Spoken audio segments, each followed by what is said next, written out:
Would you just look at it? Would you just look at that? Would you just look at that?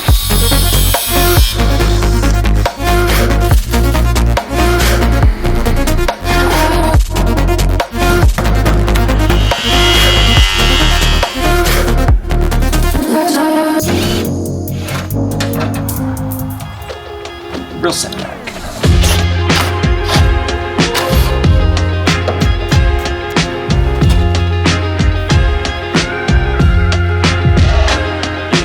Alright, welcome in guys to another video. We are doing the overs. Homeboy here is bodywork guy, so I'm gonna let you take the lead on this one. Unfortunately, I am one of those people that finds it therapeutic. It is, Yeah. It's weird. It makes no sense to me.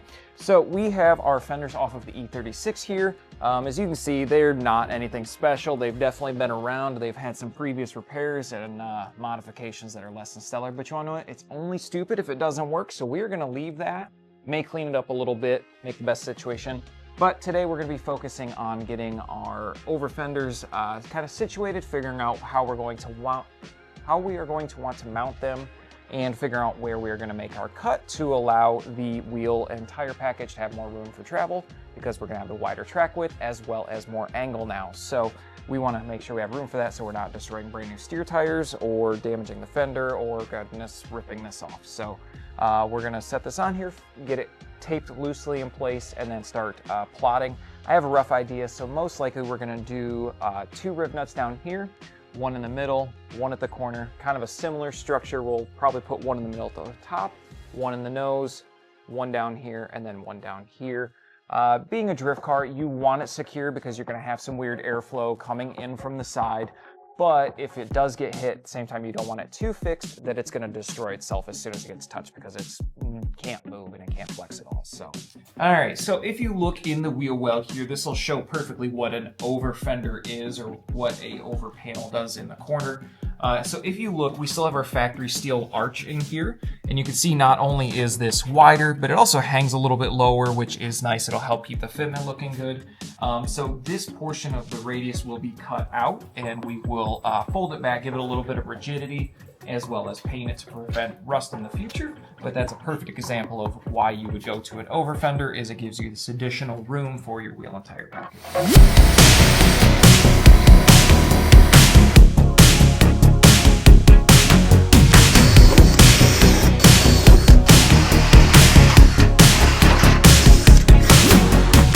Like a traditional rivet, your riv nut is basically you're sticking a piece through the substrate, and when you stick this through the fender, you will see the flange is basically on the outside, and then when you squeeze this, what it's doing is the threads are pushing the collet upwards, or it's drawing it towards the top, as the same time this flange right here is pushing down on the riv nut.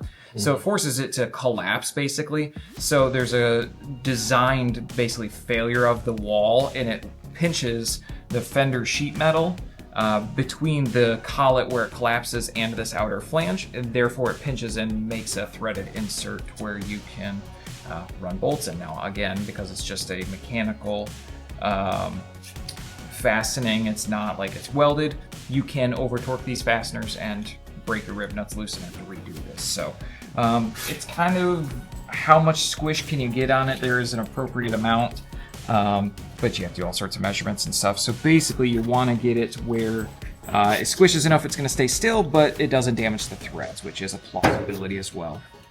So you'll see we'll do one. I tightened the insert until it came in contact with the collet, and we'll squish it. I'll release, and then you see how we have this gap here now. So that's the amount of squish we just got out of the riv nut. We'll tighten this back up until it contacts again, and then I'll usually do just one last little kind of squish. And then if we unthread that, see, we now have a nice flush for mounting our over to. Simple enough. Simple.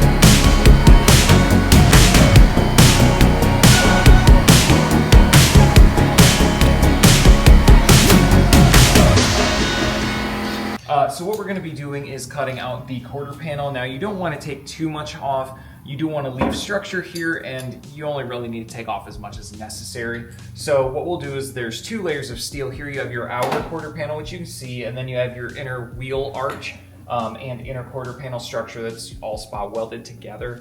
So what we'll do is we'll take the outer skin off. So we'll cut through this very lightly, take the outer layer off, and then this one's been cut before, so I want to see what I'm working with under here. But what we'll do is we'll cut small little pieces in it and then fold those up. You'll stitch weld those together, seam seal it really well, and then you can mount your over on top of that, and that'll give you the larger opening in here for a wider wheel and tire package. So when we were test fitting the piece of over for the rear door, I found where this body line is at the tail and the front leading edge of the door. I need to trim the fiberglass a little bit to help lay that leading and trail edge down. So what I think we'll do is kind of the way this door, I mean, you can see it's been tapped a few times in its life. So this door is not perfect. So what we'll do is we'll probably pick a corner probably here to start. We'll get everything loosely fitted. We'll drill our hole for our rib nut, and we may actually go ahead and just rib nut this corner to anchor it. And then we'll slowly lead our way. We'll probably do the bottoms, and then we'll start at the top and work our way. And we'll kind of lead some of the excess material, put some of the tension up towards this to help draw it in and make it fit nice at the tail. And then we'll probably put our leading edge one in there and maybe our center out here. But we're gonna work with the panel and kind of let its natural tension pull itself.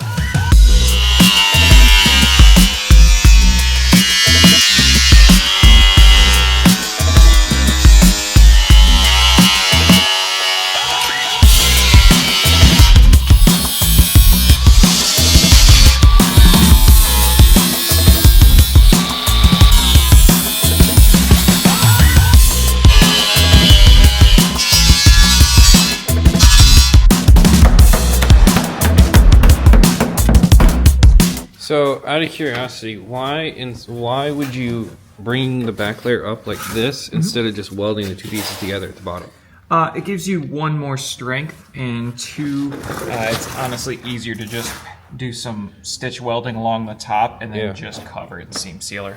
Okay. It's going to be covered anyway, so your biggest thing that you're trying to prevent with this is 1, water intrusion, 2, smoke intrusion, and 3, preventing rust in the future is your biggest concern.